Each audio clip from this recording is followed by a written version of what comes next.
Assalamu alaikum dear students and welcome to our video tutorials of SPSS। आज के इस tutorial में मैं स्पेसिफिकली रिग्रेशन पे कंसंट्रेट करूंगा और सेकेंडरी डाटा पे काम करूंगा ताकि जो हमारे स्टूडेंट्स फाइनेंस के या इकोनॉमिक्स के डाटा पे काम कर रहे हैं जो सेकेंडरी सोर्सेस अवेलेबल है तो उनको भी क्लियर हो जाए कि उस डाटा को उन्होंने किस तरीके से हैंडल करना है। पर इस वाली स्पेसिफिक वीडियो में मैं एग्जांपल जो है वो एक सेकेंडरी डाटा से ले रहा हूँ, एक फाइनेंस की एग्जांपल ले रहा हूँ और उसके लिए जो डाटा है वो सेकेंडरी सोर्सेज से अवेलेबल है।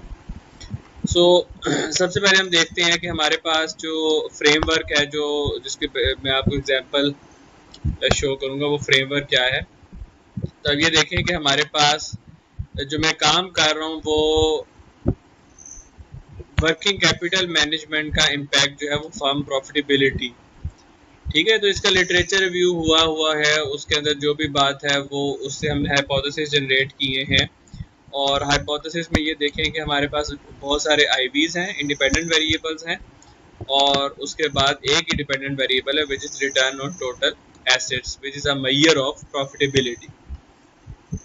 तो ये मैंने जहाँ से ये फ्रेमवर्क लिया है उसमें ऑथर ने ये रिटर्न ऑन टोटल इन्वेस्टमेंट जो है टोटल एसेट्स जो है उसको एज अ मेजरमेंट प्रॉफिटेबिलिटी दिया है, जो उस ऑथर ने उसकी कोई ना कोई लॉजिक जरूर बयान की होगी।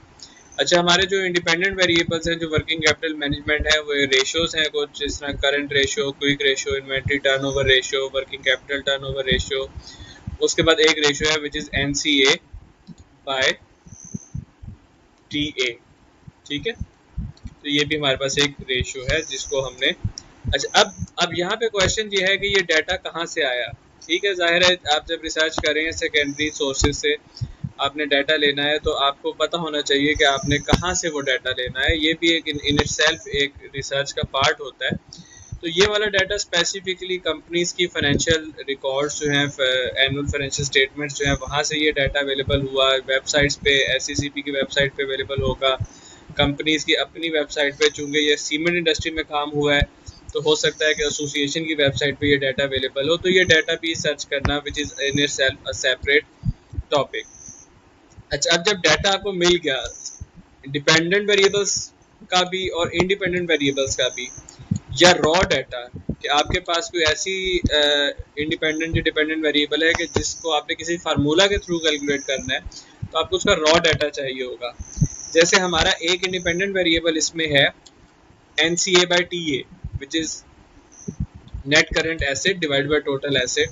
तो उसके लिए जो फार्मूला लगेगा विच इज करंट एसेट्स, ये भी फाइनेंशियल स्टेटमेंट से अवेलेबल होगा, माइनस करंट लायबिलिटी, ये भी डाटा कॉपी कर लिया, और डिवाइडेड बाय टोटल एसेट्स।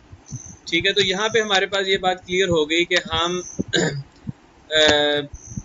एक रिलेशनशिप चेक करने लगे हैं through regression analysis between independent variable which is working capital management की ratios and dependent variable which is profitability, और जिसको हमने मेजर किया through return on total assets. अब जब आपने डाटा कॉपी किया, अब मेरे पास ये देखें ये एक अवेलेबल है ये फाइल। अब ये फाइल इस शक्ल में नहीं आई थी, ठीक है। यहाँ पे ये मेहनत की गई है कि आपने फाइनेंशियल स्टेटमेंट से डाटा कॉपी करते रहे, आपने हर कंपनी की ओपन की उस साल की, वहाँ से जो जो आपको अवेलेबल था related to your variables data वो आपने कॉपी कर दिया। और उसकी तरतीब इस तरीके से बनी कि हमने सबसे पहले सीरियल नंबर, यानी हर एक रिकॉर्ड को एक सीरियल नंबर बना दिया, उसके बाद ईयर, उसके बाद कंपनी का नेम, और उसके बाद हर वेरिएबल से रिलेटेड डाटा जो है वो हमारे पास यहाँ पे आ गया। ठीक है, और ये सारा रॉ डाटा, इसके जो भी एब्रीविएशंस हैं वो मैंने ऑलरेडी आपको बता दिए हैं। ये इस तरीके से हमारे पास एक कंपाइल हो गया ऑलमोस्ट 40 रिकॉर्ड्स। 40 रिकॉर्ड किस तरह बने कि हमने 8 कंपनी सेलेक्ट की, ठीक है, और 5 साल का डाटा हमने एक्सट्रैक्ट किया। सो 8 मल्टीप्लाई बाय 5, 40 रिकॉर्ड। अगर आपको ये कोई, आप किसी से पूछे कि कितना रिग्रेशन एनालिसिस के लिए आपके पास डाटा होना चाहिए, तो most of the people would say that minimum पर वेरिएबल जो है वो आपके पास 10 का डाटा होना चाहिए। सो एडिक्वेट डाटा ऑलमोस्ट 100 भी कुछ लोग कहेंगे कि 100 इज ओके, मिनिमम 30 पे भी कुछ लोग कहेंगे कि 30 पे भी रिग्रेशन एनालिसिस रन हो जाता है। रन होने की जहाँ तक बात है, यानी एनालिसिस आप सॉफ्टवेयर में अगर रन करना चाहेंगे तो वो तो मिनिमम डाटा पे भी हो जाएगा, लेकिन बात ये आती है कि सफिशिएंट डाटा कितना होता है। तो रूल ऑफ थंब ये है कि आपके पास जितने वेरिएबल्स हैं उनसे रिलेटेड आमतौर पे 10 डाटा पर वेरिएबल होना चाहिए। यानी अगर आपके पास 8 वेरिएबल्स हैं तो 8 मल्टीप्लाई बाय 10 80 का डाटा होना चाहिए। लेकिन चूंकि हमारे पास लिमिटेशंस हैं, हर वक्त डाटा अवेलेबल नहीं होता, तो इस टाइम हमारे पास 40 का डाटा है और हम इसी पे ही मैं आपको एनालिसिस रन करके दिखाऊंगा। तो ये आपके पास एक शीट कंपाइल होगी जिसका मैंने आपको बताया कि आपने हर कंपनी का रिकॉर्ड कॉपी किया, पेस्ट कर दिया, और उसके अंदर कुछ ऐसा डाटा भी है जैसे करंट एसेट्स, करंट लायबिलिटी और टोटल एसेट्स का डाटा है, जिसको हम यूज करेंगे to calculate some other variable. अच्छा, अब वो वेरिएबल क्या है मैं आपको दोबारा से अगर शीट में दिखाऊं तो that variable is NCA divided by DA। ये एक रेशियो है। अच्छा, अब यहाँ पे आपके पास दो ऑप्शंस हैं। या तो आप SPSS में इस डाटा को इंपोर्ट करने से पहले ही एक्सेल में ही फार्मूला लगा लें, जिस तरीके से, which is very convenient and easy way, कि सबसे पहले यहाँ पे मैं NCA कैलकुलेट करता हूँ और NCA का फार्मूला हमारे पास है, ये देखें, current assets minus current liability.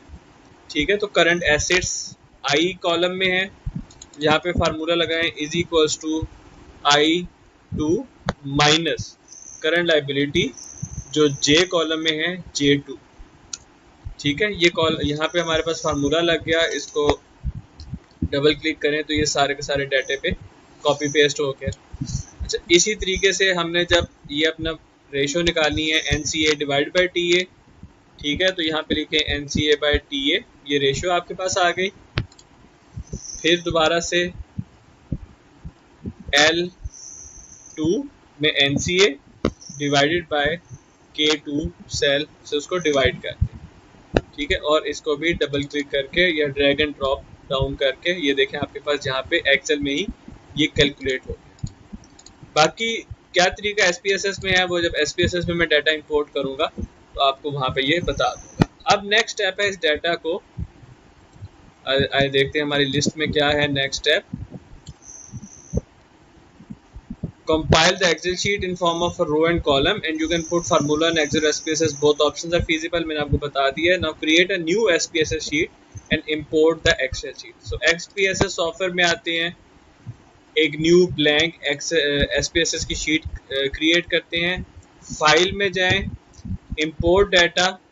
अच्छा, पहले आपको पता होना चाहिए कि वो डाटा आपने किस नाम से सेव किया है, किस फोल्डर में सेव किया है।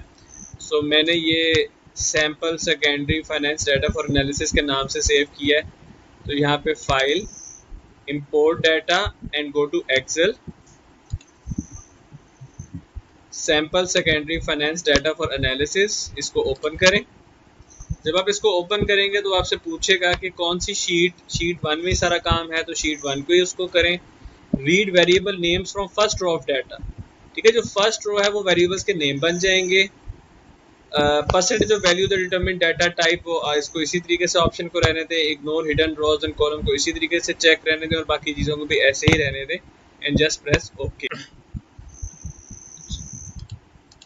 ये देखें, अब ये डाटा यहाँ पे कॉपी हो गया। ठीक है, और वो हमने जो भी कैलकुलेशंस की थी वो भी हमारे पास यहाँ पे आ गई हैं। अच्छा, अब वेरिएबल व्यू में देखते हैं तो इसने जो कि खुद से ही वेरिएबल्स के नाम भी यहाँ पे लिख दिए और लेबल्स भी उसने बना दिए। अब हम ऐसे कर सकते हैं कि हम यहाँ पे खुद से इनके लेबल्स जो हैं वो टाइप कर दें। तो यहाँ पे करंट रेशो का स्पेलिंग ठीक लिख देते हैं।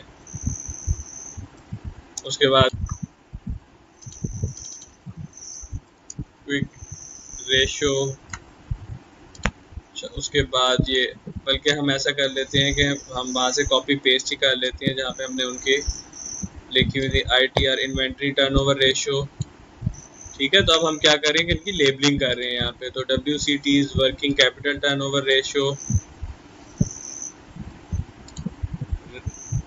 ROA रिटर्न ऑन एसेट्स, या ROTA इसको नाम हम दे देते हैं। ठीक है, इसको हम ROTA नाम दे देते हैं। उसके बाद CA is current assets, CL is current liabilities, TA is total assets, and NCA is what was NCA? Let's see here, is net current assets,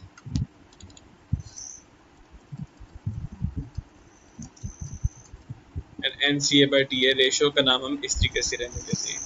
अच्छा, अब ये NCA की हमें ज़रूरत नहीं है, हम यहाँ से इसको डिलीट कर देते हैं क्योंकि हमने ऑलरेडी NCA TA जो है यहाँ पे कैलकुलेट कर लिया हुआ है, which is over last ratio.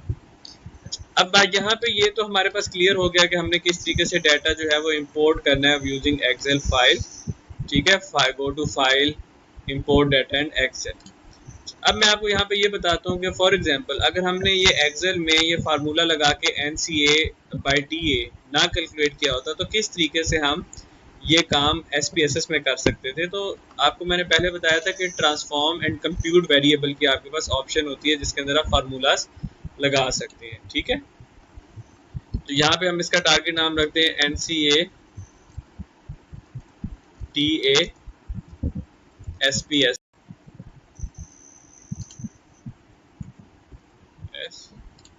अच्छा, अब न्यूमेरिक एक्सप्रेशन आपने लिखना है बिल्कुल जिस तरीके से आप एक यहाँ पे फार्मूला लिखते हैं। तो फार्मूला ये था कि हम current asset minus current liabilities and divided by total assets, ये आपका फार्मूला था। एक दफा इसको चेक भी कर लेते हैं। हमने जो अपनी शीट में फार्मूला लिखा हुआ था which is current assets minus current liability divide by total asset, तो ये फार्मूला यहाँ पे प्रेस ओके। अब आप ये देखें कि आपका यहाँ पे एक नया जो है वो वेरिएबल ऐड हो गया होगा। ठीक है, ये देखें NCA TA SPSS के नाम से एक वेरिएबल ऐड हो गया और उसकी वैल्यूज, अच्छा यहाँ पे चूँकि ये बहुत ज़्यादा डेसिमल प्लेसेस हैं तो हम इसको 2 डेसिमल प्लेसेस कर देते हैं। तो ये भी 2 डेसिमल प्लेस है, ठीक हो गया। देखिए उसकी वैल्यू जो हमने एक्सेल से कैलकुलेट की थी और जो SPSS के थ्रू कैलकुलेट की थी वैल्यूज सेम है। तो फार्मूलाज जो है आप एक्सेल में भी पुट इन कर सकते हैं और फार्मूलाज जो आप SPSS में भी using transform and compute variable option put in कर सकते हैं। अब हमारा चूँकि काम हो गया है, CL की हमें ज़रूरत नहीं है, TA की हमें ज़रूरत नहीं है, CA की ज़रूरत नहीं है, तो हम इन वेरिएबल्स को जो है वो क्लियर करके डिलीट कर देते हैं। ठीक है, ये मैंने डिलीट कर दिए। हमारे पास जो हमारा इंडिपेंडेंट वेरिएबल्स हैं, डिपेंडेंट वेरिएबल्स हैं, मैं ऐसा करता हूँ कि अपने डिपेंडेंट वेरिएबल को जो है वो यहाँ पे ले आता हूँ। तो ये आपके पास अब डाटा सेट कंप्लीट है। एक सेकेंडरी डाटा सेट है जो ऑलरेडी अवेलेबल सोर्सेज से कलेक्ट किया गया है। ठीक है, और इसको जो है अब हम यूज़ कर सकते हैं। अब नेक्स्ट हमारे पास जो लिस्ट में हमने क्या करना है, check for missing values. Missing value analysis मैंने आपको बताया था कि आप किस तरीके से मिसिंग वैल्यूज आप फ्रीक्वेंसीज कैलकुलेट करके इन सारे वेरिएबल्स की, ठीक है, और आप मिसिंग वैल्यू एनालिसिस कर सकते हैं। आपको यहीं से पता चल जाएगा मिसिंग वैल्यूज जो हैं वो 0 हैं। अगर मिसिंग वैल्यूज हैं तो आप बेशक अगर चाहें, वैसे डाटा काम है, रिकमेंड नहीं मैं करूँगा कि आप यहाँ पे मिसिंग वैल्यूज एनालिसिस करके उसके अंदर मीन के ज़रिए मिसिंग वैल्यू इनपुट करें। कोशिश करें कि सेकेंडरी डाटा है, कम डाटा है, तो आप सारी की सारी जो डाटा है उसको पुट इन करें, क्योंकि सर्वेज में इशू ये होता है कि समटाइम रिस्पॉन्डेंट जब रिस्पॉन्स नहीं करते तो हमें मिसिंग वैल्यूज एनालिसिस करना पड़ता है। लेकिन अगर सेकेंडरी डाटा है और लिमिटेड डाटा है तो उसके अंदर आपके पास मिसिंग वैल्यूज आपकी पूरी कोशिश होनी चाहिए कि ना हो। ओके, नेक्स्ट हमारे पास जो लिस्ट में है, check for normality of dependent variable. Okay, ये अंडरग्रेड लेवल पे तो मैं नहीं समझता कि बहुत ज़्यादा कोई इंपॉर्टेंट स्टेप है, लेकिन अगर आप में से कोई ये करना चाहे, क्योंकि रिग्रेशन की एक रिक्वायरमेंट्स में से रिक्वायरमेंट है कि आपका डिपेंडेंट वेरिएबल नॉर्मल होना चाहिए, और ये अजम्पशन भी हमारी है कि हमारे ये सारे के सारे वेरिएबल्स हैं ये कॉन्टीन्यूस वेरिएबल्स हैं, यानी ये इसके दरमियान डेसिमल प्लेसेस भी हैं, इनके अंदर जो सिर्फ होल नंबर या डिस्क्रीट वैल्यूज़ नहीं है, ये सारे के सारे कॉन्टीन्यूस वेरिएबल्स हैं। तो अगर आप चाहते हैं इसका नॉर्मेलिटी एनालिसिस करना तो बहुत आसानी से आप इसको चेक कर सकते हैं कि आपका डिपेंडेंट वेरिएबल नॉर्मल यानी बेल कर्व की शक्ल बना रहा है या नहीं बना रहा। तो you can go to analyse non parametric test, legacy dialogs and one sample KS test. ठीक है, अगर आप नॉर्मेलिटी चेक करना चाहते हैं तो ये स्टेप्स जो हैं इनको फॉलो करें, non parametric test, legacy dialog and one sample KS test. यहाँ पे अपना डिपेंडेंट वेरिएबल जो है विच इज रोटा, इसको सिलेक्ट करें, test distribution normal, press okay.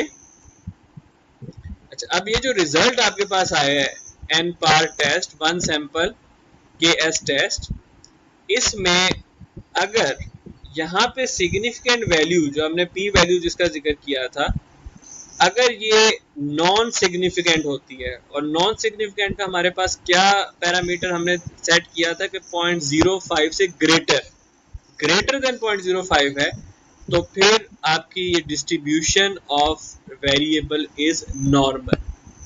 यानी इस particular test which is KS test, और यहाँ पे उसने ये बताया भी हुआ है कि अगर आपकी ये वाली वैल्यू नॉट नॉर्मल होती है विच इज एसिम्प्टोटिक सिग्निफिकेंस, तो फिर आपका ये जो डिपेंडेंट वेरिएबल है ये नॉर्मल है। ठीक है, तो ये एक्स्ट्रा है, मैंने आपको इसलिए बताया कि अगर आप में से कोई उसको ज़्यादा बेहतर तरीके से रिग्रेशन करने से पहले चेक करना चाहता है तो उसकी नॉर्मेलिटी भी चेक की जा सकती है। अच्छा, नेक्स्ट हमारे पास जो स्टेप है जो हमने करना है which is run the regression equation, and since you know how to run the regression equation using an SPSS, तो वही तरीका हम यहाँ पे अप्लाई करेंगे। Go to analyse regression and linear regression. तो ये स्टेप्स अगर आपको नहीं भी याद होते तो आप वीडियो के साथ साथ फॉलो कर सकते हैं अपने डाटा पे। Go to analyse regression and linear regression, press enter. Now you know through your framework कि आपका डिपेंडेंट वेरिएबल कौन सा है। आप ऊपर इसको सिलेक्ट कर लें डिपेंडेंट में, और आपके इंडिपेंडेंट वेरिएबल्स कौन से हैं आप उनको सिलेक्ट कर लें। ठीक है, और ये NCATA SPSS was actually same as NCATA, इसलिए मैंने इनमें से एक वेरिएबल सेलेक्ट कर लिया। मेथड एंटर ही रखना है, स्टैटिस्टिक्स के बटन को क्लिक करना है, और यहाँ पे आपको वेरियंस मैट्रिक्स भी जनरेट कर लें, डिस्क्रिप्टिव्स भी जनरेट कर लें। ठीक है, ये दोनों चीज़ें आपको हेल्प करेंगी। कंटिन्यू करें, बाकी सारे सेटअप्स को फिलहाल आप ना छेड़ें अभी, क्योंकि बेसिक लेवल में हम सिर्फ रिग्रेशन कर रहे हैं। And press okay. Okay, when you press okay, आपको एक सीरीज ऑफ टेबल्स, जिस तरह हमने पहले कहा था कि आउटपुट विंडो डिफरेंट होती है SPSS में, तो ये सीरीज ऑफ टेबल्स आ जाएंगे। इन सीरीज ऑफ टेबल्स में सबसे पहले जो है वो हमारे पास डिस्क्रिप्टिव स्टैटिस्टिक्स। डिस्क्रिप्टिव स्टैटिस्टिक्स का मतलब है मीन्स एंड स्टैंडर्ड डेविएशंस। ठीक है, वैसे तो डिस्क्रिप्टिव स्टैटिस्टिक्स का अगर अलहदा से आप एनालिसिस करें from analyse descriptive and descriptive, तो उसमें और भी स्टैट्स आपको मिल जाएंगे, लेकिन यहाँ पे हमें मीन्स मिल रहे हैं। यानी ये मीन है return on total invest assets का, ये मीन है करंट रेशो का, ये मीन है क्विक रेशो का, ये मीन है इन्वेंट्री रेशो का। ठीक है, उसके बाद यहाँ पे स्टैंडर्ड डेविएशंस, और फिर नेक्स्ट टेबल है हमारे पास कोरिलेशन। तो आप अपने रिसर्च रिपोर्ट में ये डिस्क्रिप्टिव्स जो हैं इनको भी रिपोर्ट कर सकते हैं। रिपोर्ट करने का तरीका ये होता है कि यहाँ से इसको कॉपी करें, वर्ड की फाइल उसमें ओपन करें, वहाँ पे इसको एज इट इज पेस्ट कर सकते हैं। ठीक है, अगर आप इसको पेस्ट एज टेक्स्ट करते हैं तो फिर ये सिर्फ टेक्स्ट आ जाता है। बेहतर यही है कि आप पहले इसको एक्सेल में पेस्ट करें। सो आप एक्सेल में जाएं और यहाँ पे इसको पेस्ट करें। ठीक है, एक्सेल में आप पेस्ट एज टेक्स्ट की ऑप्शन यूज करें। ठीक है, उसके बाद आप वहां से इसको कॉपी करें और वर्ड में पेस्ट कर दें।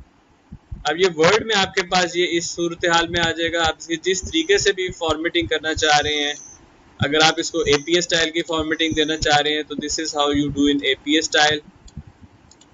ठीक है, जिसमें आपके पास ऊपर नीचे ये दो लाइंस होती हैं हेडिंग्स में, और एंड पे एक लाइन होती है, और ये APA स्टाइल की आपकी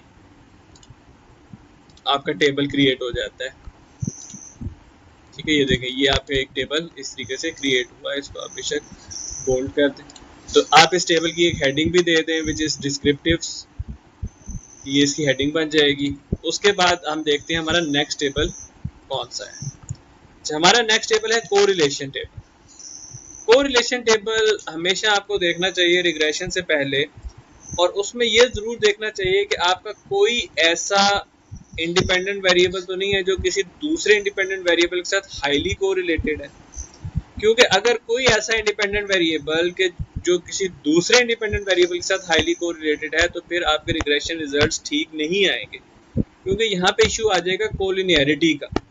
कोलिनियरिटी का मतलब ये होता है कि आपके दो इंडिपेंडेंट वेरिएबल्स आपस में हाईली कोरिलेटेड हैं और वो आपके रिजल्ट्स को जो है वो डिस्टर्ब कर रहे हैं, रिग्रेशन के रिजल्ट्स को। ठीक है, और ये एक अजम्पशन भी होती है कि आपके आईवीज यानी इंडिपेंडेंट वेरिएबल्स आपस में हाईली कोरिलेटेड नहीं होने चाहिए। अगर यहाँ पे आप देखें कि करंट रेशो और क्विक रेशो जो है ये आपस में हाईली कोरिलेटेड है 0.916, और इसके हाईली कोरिलेटेड होने की वजह से हो सकता है कि आपका जो रिजल्ट है वो डिस्टर्ब हो रहा, यानी आपके रिजल्ट्स ठीक ना आ रहे। उसके लिए अगर आप दोबारा से रिग्रेशन रन करें, आप यहीं से रिग्रेशन की तरफ जाएं और लीनियर रिग्रेशन को सिलेक्ट करें और आप स्टैटिस्टिक्स में कोलिनियरिटी डायग्नोस्टिक, ये कोलिनियरिटी डायग्नोस्टिक्स जो है इसको आप क्लिक करें, कंटिन्यू करें, प्रेस ओके। अब आपके पास वही रिजल्ट्स दोबारा आएंगे, तो आप उसमें ये देखिएगा कि हमारे पास यहाँ पे कोलिनियरिटी स्टैटिस्टिक्स भी अब अवेलेबल है। और थोड़ी देर बाद मैं आपको ये बताऊंगा कि अगर ये टॉलरेंस की वैल्यू जो है वो 0.4 से कम है तो फिर आपके लिए प्रॉब्लम है, फिर आपको इनमें से किसी एक वेरिएबल की कुर्बानी देनी पड़ेगी। ठीक है, तो आप ये देखें कि करंट रेशो और क्विक रेशो की टॉलरेंस, दोनों की टॉलरेंस की वैल्यू जो है वो 0.4 से कम है, और ये कोफिशिएंट के टेबल्स में हम देख रहे हैं।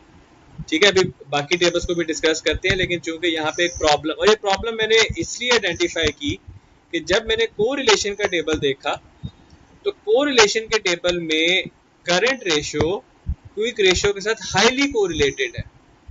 देखिए ये कोरिलेशन का टेबल किस तरीके से बना हुआ है, लेफ्ट साइड पे भी सारे के सारे वेरिएबल्स हैं और टॉप पे भी ये सारे के सारे वेरिएबल्स हैं। हर वेरिएबल का अपने के साथ जो कोरिलेशन है वो तो 1 ही होगा डेफिनेटली, फिर इस वेरिएबल का दूसरे के साथ, तीसरे के साथ, चौथे के साथ, ये सब ठीक है। फिर जब करंट रेशो की मैं कॉलम में आया और उसका क्विक रेशो के साथ देखा तो वो हाईली कोरिलेटेड था, तो यहीं से मुझे पता चल गया कि देयर इज अ प्रॉब्लम, और फिर मैंने कोलिनियरिटी स्टैटिस्टिक्स जो है उसके ऑप्शन को चेक किया और दोबारा से रिग्रेशन को रन किया।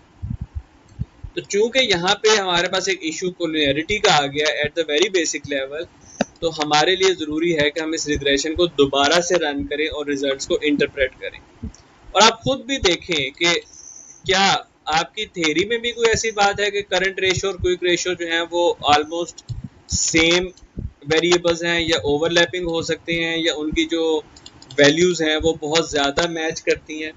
तो स्टैटिस्टिकली चूंकि हमें समझ आ गई कि हमने इसको रिग्रेशन में हम दोनों को इकट्ठा नहीं डाल सकते, हमारी जो एक अजम्पशन है कोलिनियरिटी की वो वायलेट हो रही है, तो अब मैं क्या करता हूं कि मैं अपनी जजमेंट के बुनियाद पे यहाँ से क्विक रेशो जो है उसको हटा देता हूं। तो यहीं पे हमारा समझे, अगर हमने एक हाइपोथेसिस बनाया है तो वो ऑटोमेटिकली रिजेक्ट हो गया है कि हम इसको क्विक रेशो को अपने रिसर्च में नहीं रख सकते। Now press okay, again rerun the regression with a one less variable.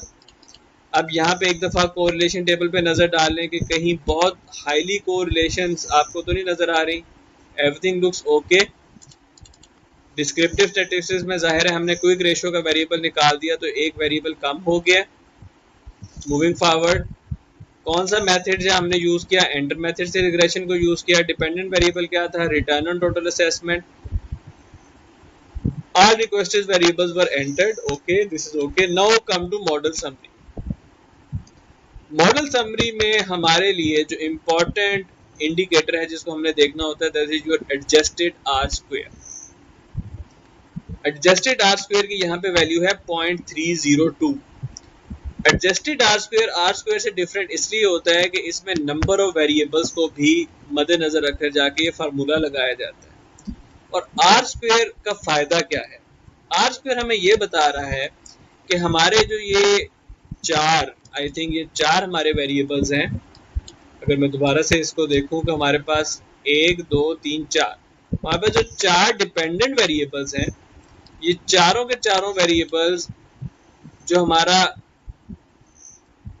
जो चार इंडिपेंडेंट वेरिएबल्स हैं, ये चारों हमारे डिपेंडेंट वेरिएबल में 30% ऑफ द वेरिएशन क्रिएट कर रहे हैं. यानी उस वेरिएबल के अंदर जो 30% वेरिएशन है वो इन चार इंडिपेंडेंट वेरिएबल्स की वजह से है.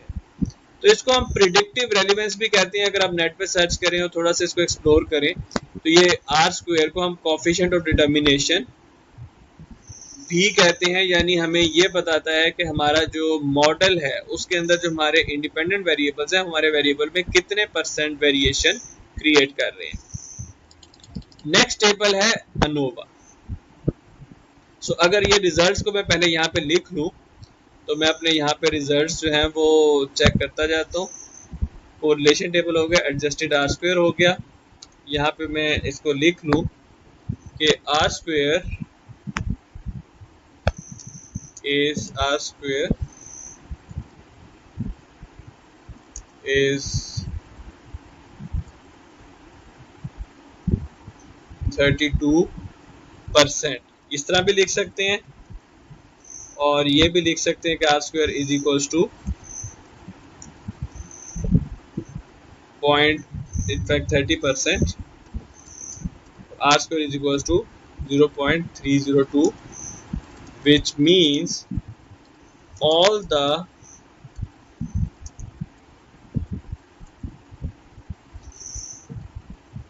independent variables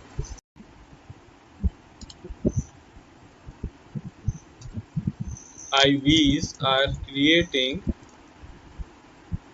32% variation in D. ठीक है. और आप बाकी जो रिसर्च जिसको आप फॉलो कर रहे हैं, जो रिसर्च पेपर पढ़ रहे हैं, उनमें किस तरीके से आर स्क्वायर की वैल्यू को एक्सप्लेन किया हुआ है उसको भी आप देख के अपनी एक स्टेटमेंट लिख सकते हैं कि हमारी आर स्क्वायर यानी coefficient of determination, R square का क्या नाम था ये आप ज़हन में रख लें, कोएफिशिएंट ऑफ डिटर्मिनेशन. ठीक है. अब नेक्स्ट हमारे पास स्टेप है, हमने क्या देखना है, अनोवा टेबल. अनोवा टेबल का ये मतलब है कि हमारा अगर ये f की वैल्यू सिग्निफिकेंट है, एंड रिमेंबर हमने कहा था कि सिग्निफिकेंस जिसको हम p वैल्यू भी कहते हैं, अगर आप मेरी SPSS की ट्यूटोरियल्स दोबारा से देखें तो उसमें ये बात वाज़ेह की है कि p वैल्यू, हम इस बात पे कॉन्फिडेंस है कि हमारा ये रिजल्ट जो है ये सिग्निफिकेंट है. और अगर p वैल्यू लेस देन 0.05 हो तो यहाँ पे आप ये देख रहे हैं कि this is less than 0.05 which is 0.002. सो इसका मतलब है कि हमारा ओवरऑल मॉडल जो है उसके साथ हमारा डाटा अच्छे तरीके से फिट हो रहा है. So our data is significantly predicting our model.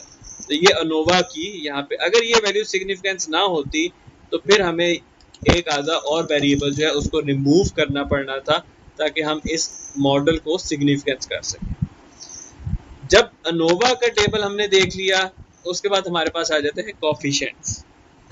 और कोएफिशिएंट्स का मतलब है हमारे डिपेंडेंट वेरिएबल के ऊपर हमारे इंडिपेंडेंट वेरिएबल्स किस तरीके से अफेक्ट कर रहे हैं इंडिविजुअली. तो यहाँ पे आपने क्या चीज देखनी है, आपने देखनी है beta value which is standardised beta, standardised coefficient which is beta value.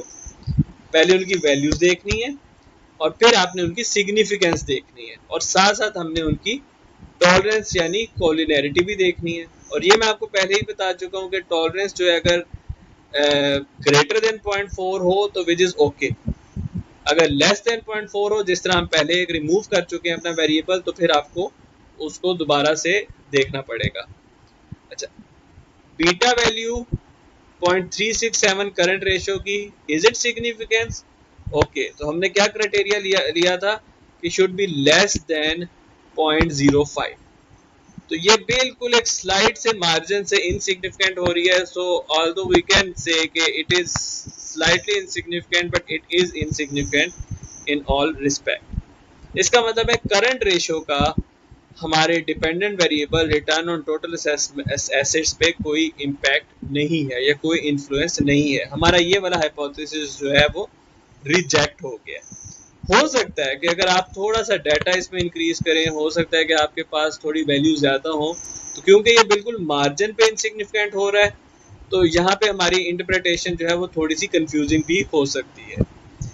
उसके बाद नेक्स्ट है इन्वेंट्री टर्नओवर रेशियो। यहाँ पे बीटा वैल्यू है 0.511 which is significant because it is less than 0.05। तो हम क्या कहेंगे कि inventory turnover ratio is a significant predictor of return on total assessment such that 1 unit increase in inventory turnover ratio will cause a 0.511 unit increase in return on total assets.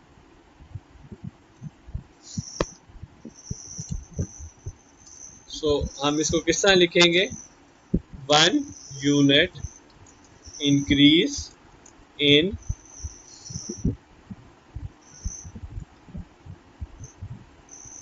inventory turnover ratio will cause a 0.511